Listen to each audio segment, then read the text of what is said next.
characterization of his style. Nah, you know what? He's a pretty even keel guy.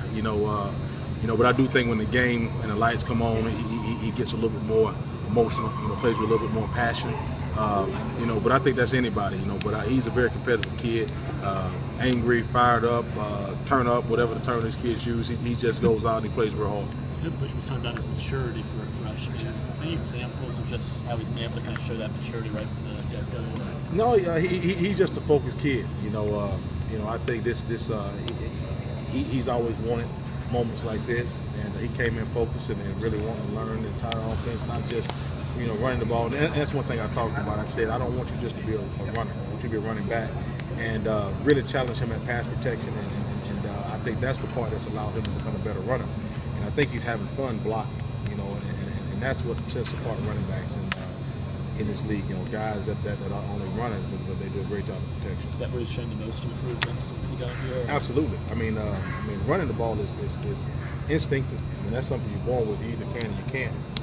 The thing that sets you apart is once you learn all the small parts, the chip blocking, the blocking, and catching the ball out of the backfield. So, I think that's where he's made the biggest strides. He's averaging like 18 carries per game. Is there any concern about how many carries you want to give him as a freshman coming off the year?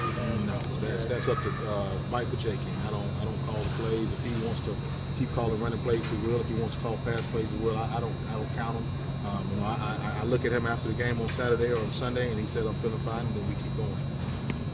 Which talked about yesterday, there's not a lot of kids like Hurd that could handle the hype and expectations that were placed on him. Is that maturity level something y'all noticed from day one recruiting trail, something that stood out? Yeah, I mean, just getting to know him. You can tell he's always kind of been a kid that's had everything lined up.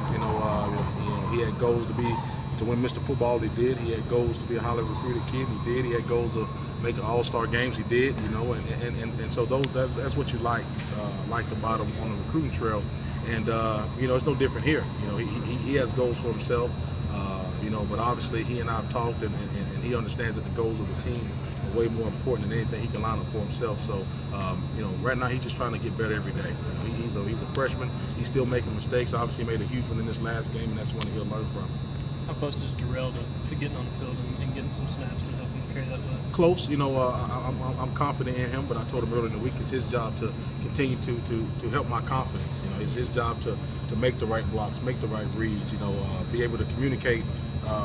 From the sideline, those things. If he can do those things, and he gains confidence, and I gain confidence, Coach Jake gains confidence, and then we'll put him in the game when the time comes. Not playing him last week, was that just not being ready, or the situation didn't present itself? Or? Situation didn't present itself. Would have liked to gotten him in the game earlier, so he could kind of get in the flow, and just didn't want to throw him in after halftime without having any reps early in the game. So I have to do a better job of trying to get him some early reps. But from a mental standpoint, he was ready. Obviously I look back and wish I could have got him in a little bit, but it's a new week, and he's done well so far.